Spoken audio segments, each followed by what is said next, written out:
जो दावा करते हैं कि हम आपके हैं, आप हमारे, आज वही पीठ में खंजर भोंकने के लिए तैयार खड़े हैं। जी हाँ, मैं बात कर रहा हूँ मिडिल ईस्ट की, और मिडिल ईस्ट में जो बैटल चल रही है उस बैटल की। बैटल के केंद्र में यमन है, लेकिन दोनों किनारे पर खड़े हैं इस्लाम के दो बड़े अपने आप को शक्ति और शहंशाह कहने वाले। एक तरफ है सऊदी अरब, दूसरी तरफ है यूएई, और इसमें दो और खिलाड़ी हैं। वो खिलाड़ी अपने आप को कहते हैं, एक तो कहता है कि मैं इस्लाम का असली रक्षक हूँ और मैं पूरे मिडिल ईस्ट को एकजुट करूँगा, और दूसरा ये दावा करता है मैं तो इस्लाम के नाम पर बना हूँ, तो इस्लाम को सही रास्ते पर लेकर चलना तो मेरा परम कर्तव्य है। मैं बात कर रहा हूँ तुर्की और पाकिस्तान की, और इनके द्वारा मिडिल ईस्ट में जो चाल चली जा रही है, यूएई और सऊदी अरब की जो खींचतान है यमन को लेकर, उस खींचतान का ये फ़ायदा उठाकर किस प्रकार से अमेरिका के लिए एक नया बेस बना रहे हैं पूरे मिडिल ईस्ट में। तो आज चर्चा इसी बात की कि किस प्रकार से ये दो देश सऊदी और यूएई की बैटल को कैसे अमेरिका के हित में लेकर जा रहे हैं। टर्की और पाकिस्तान, कैसे पाकिस्तान और टर्की एजेंट का काम कर रहे हैं, किसके लिए? यूएसए के लिए। कैसे मिडिल ईस्ट को बेचने की चल रही है तैयारी।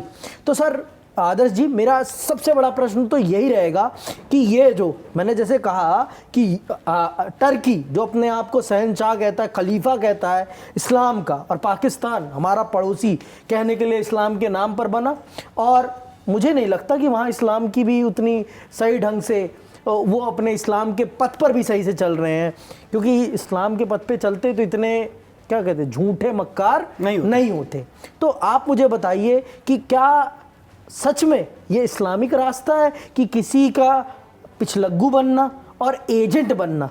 एजेंट है ना, अब मैं हिंदी वाला शब्द प्रयोग नहीं कर सकता, नहीं तो एक बहुत अच्छा शब्द है, फिर मैं वो शब्द प्रयोग करता। तो आप बताइए कि क्या कहेंगे आप इस पर? क्या है ना, पाकिस्तान जो है, पाकिस्तान भूखे नंगों का देश है जी, वो तो स्वाभाविक है, उसमें कोई आटे दाल के लिए मारामारी हो रही है जी, ठीक है, पैसे की कमी है, आईएमएफ के लोन पे जी रहे हैं, तो एजेंट बनना उनको ज़्यादा अच्छा लगा कि अमेरिका के एजेंट के तौर पे वो काम करें। मिडिल ईस्ट में जो चीज़ें चल रही हैं, पेट्रोल और ये सब की मारामारी जो चल रही है, उसको अमेरिका के पक्ष में मोड़ दें। इसलिए पाकिस्तान जो है और तुर्की जो है एजेंट बन के, अमेरिका के एजेंट बन के काम कर रहे हैं। आप देखो, आप पाकिस्तान क्या है ना कि पाकिस्तान अब बलूचिस्तान में भी पाकिस्तान का जो भी रॉ मटेरियल बलूचिस्तान में वो उठा के मुनीर जो है ट्रंप को बेच रहे हैं, ट्रंप को खुश करने की कोशिश कि भाई हमारे बलूचिस्तान में भी रॉ मटेरियल है, आप हमारे ऊपर भी दया दृष्टि दीजिए। जो भी पैसे वाला देश है, जो भी पावरफुल देश है, उसका चमचा बनना पाकिस्तान को पसंद है। चाइना का भी चमचा बन जाता है, कभी उधर अमेरिका का भी चमचा बन जाता है, जबकि चाइना और अमेरिका दोनों एक दूसरे के खिलाफ हैं। और एक आदमी है जो इन दोनों, कुछ बातें उधर जाके बोल देता है, कुछ बातें उधर जाके बोल देता है, कुछ बातें चाइना को बोल देता है पाकिस्तान, कुछ बातें जाके ट्रंप को बोल देता है, और दोनों के तरफ से दोनों को खुश करके जो भी थोड़े बहुत आर्थिक मलाई जो मिल जाए पाकिस्तान को, उस मलाई में खुश रहने वाला पिछलग्गू बन के घूम फिर रहा है पाकिस्तान। तो और यहाँ पर एक बात और है कि टर्की अपने आप को कहता है कि मैं बनाऊंगा इस्लाम का नाटो, इस्लामिक नाटो बनाऊंगा। अगर आप इस्लामिक नाटो की बात करते हैं तो सबसे पहले तो आप सऊदी और यूएई के बीच में जो यमन को लेकर जंग चल रही है, यमन नाम तो बहुत अच्छा है, यमन के लिए लड़ाई चल रही है, अमन नहीं आना चाहता है ना, यमन में अमन की बात नहीं होती। तो ये सबसे बड़ी दिलचस्प बात है कि आप नाटो बनाना चाहते हैं, इस्लामिक नाटो बनाना चाहते हैं, लेकिन आप इनके बीच की लड़ाई को सुलझाना नहीं, इनके बीच से आप मलाई उठाकर अमेरिका को देना चाहते हैं। ये सिर्फ पेपर पर है कि नाटो बनेगा। मैं आपको वैचारिक, इनमें इतना वैचारिक मतभेद है, जो इस्लामिक नाटो की बात कर रहे हैं, आपस में ही सियान सुन्नी लड़ रहे हैं। जी जी, तो ये तो मतलब जब एक ही देश के अंदर शिया सुन्नी लड़ रहे हैं तो बाकी अगर आप कम से कम ये कहते हैं कि 60 देश हैं इस्लामिक देश और इन सब का नाटो लगभग 60 देशों का वो बनेगा, ऐसा कुछ होने जाना नहीं है। सिर्फ ये कहने की बातें हैं, कर रहे हैं, इकट्ठा होने की कोशिश कर रहे हैं, लेकिन ये कोशिश धरी की धरी रह जाएगी क्योंकि वैचारिक मतभेद है इनमें। वैचारिक एक दूसरे को एक फूटी आंख नहीं सुहाते हैं, एक दूसरे को देखना तक नहीं चाहते हैं। ठीक है, तो ये सिर्फ कहने की बातें हैं कि नाटो बन जाएगा, नाटो हम बना रहे हैं, इस्लामिक नाटो बना रहे हैं, ऐसा कुछ होने जाने वाला नहीं है। आप देखिए ना, अब अमेरिका को ही ले लीजिए, अमेरिका और बाकी देशों का नाटो है, लेकिन अभी क्या हंस रहे हैं आप देख ही रहे हो, वैचारिक मतभेद में पिसे हुए हैं, सब आपस में ही लड़ने को तैयार हैं, सारा नाटो सारा रूल बुक धरा का धरा रह गया। सेम यहां भी होगा क्योंकि अब हर कोई अपने आप को न्यूक्लियर तौर पे मजबूत कर रहा है। तो जब हर कोई ही मजबूत हो गया तो मैं ही खलीफा, कोई किसी के दबाव में नहीं रहेगा, है ना। ईरान क्यों आंख दिखा रहा है अमेरिका को?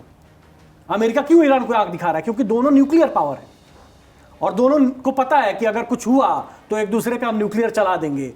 तो आप अगर मुझे डरा रहे हो कि मेरे पास न्यूक्लियर है, तो भाई मेरे पास भी तो है, मैं भी तो तान दूंगा आप पे, मैं भी तो ठोक दूंगा न्यूक्लियर। तो ये जो चीजें हैं जो अब क्या है कि सब अपने आप में खलीफा हैं, सब तुर्रम खां हैं। सब तुर्रम खां हैं, कोई किसी को फूटी आंख नहीं सुहा रहा है।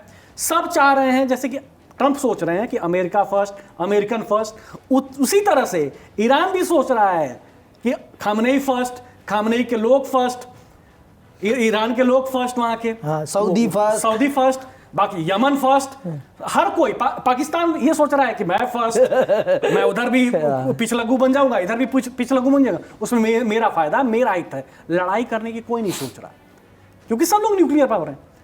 तो ये सब सिर्फ कहने की बातें, पेपर पे भले हो जाएगा कि इस्लामिक नाटो, हम एक हैं, हमारी विचारधारा एक है, कोई हम पे हमला किया, जब हमला कोई करेगा ना तो सब पीछे से बोलेंगे भाई तू ही लड़, मैं तो साइड से हूं। जैसे रूस और यूक्रेन की लड़ाई में अमेरिका सहयोग जरूर देता है, लेकिन फ्रंट फुट पे आकर कभी भी रूस के साथ वन हैंड की लड़ाई अमेरिका ने कह तो दिया जी कि अफगानिस्तान में जो लड़ाई लड़ी मैंने वो अकेले दम पे लड़ी। ट्रंप ने बोल दिया भाई जी कि मैंने जो अफगानिस्तान में जो लड़ाई लड़ी वो मैंने अकेले, नाटो के सैनिक थे ही नहीं, उसने तो साफ कह दिया। भले नाटो के देश इस पे नाराज हों, वो अलग विषय है, अलग चर्चा है, लेकिन साफ कह दिया ना, बता दिया ना कि प्रथम खाड़ी युद्ध में भी नहीं थे साथ में, द्वितीय खाड़ी युद्ध में भी नहीं साथ में थे, इराक को बर्बाद करने में। तो जब तक ट्रेड डील हो रहा है, जब तक एक दूसरे का फायदा हो रहा है तो हम साथ हैं, जब तक पैसा बन रहा है हम साथ हैं जी। नहीं पैसा बनेगा, नहीं फायदा होगा तो तुम कौन और हम कौन। तो पाकिस्तान इसी रूल बुक पे काम कर रहा है, तुर्की भी इसी रूल बुक पे काम, मतलब हर देश इसी रूल बुक पे काम कर रहा है कि मेरा फायदा आपका फायदा, दोनों का फायदा अगर हो रहा है, सामंजस्य से बैठ रहा है तो हम साथ हैं, हम एक ताकत हैं। अगर आपके ऊपर हमला हुआ तो आप लड़ाई लड़िए साहब, मैं पीछे से आपको सपोर्ट भले दे दूंगा, लेकिन मैं खुद नहीं लड़ाई में पड़ूंगा, मैं खुद नहीं लड़ने जाऊंगा। तो ये चीजें हैं, यही चीजें चल रही हैं। तो इसका मतलब ये मान के चलें कि आने वाला टाइम दुनिया के लिए, मिडिल ईस्ट के लिए अच्छा नहीं रहने वाला, बिल्कुल नहीं। और शांति भरा तो मान के ही चलें कि नहीं है शांति। यमन में अमन नहीं आने वाला, यमन में दोनों ताकतवर देश, और जो एजेंट है जी वो एजेंट के तौर पे ही मलाई खाएगा जी, वो तो खाएगा ही।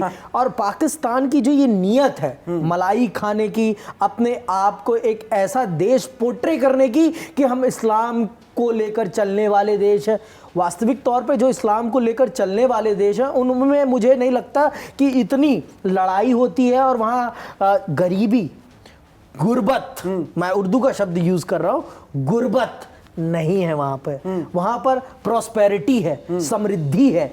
और जो पाकिस्तान है, जो अपने आप को इस्लाम के नाम पर चलने वाला देश कहता है, वहां क्या है? गुर्बत। तो ये गुर्बत से भरा देश अपने आप को एजेंट बना रहा है और एजेंट बनाकर अपने आप को संपन्न करना चाह रहा है। टर्की का साथ मिला हुआ है और टर्की अपना व्यापारिक हित साध रहा है। अगर इस बात को पाकिस्तान समझ सकता तो दुनिया में वो आज कहीं और होता, लेकिन हमेशा पिछलग्गू बनने की आदत रही है पाकिस्तान की। चाहे आप पूरा शीत युद्ध उठा के देख लें, पूरा इतिहास रहा है।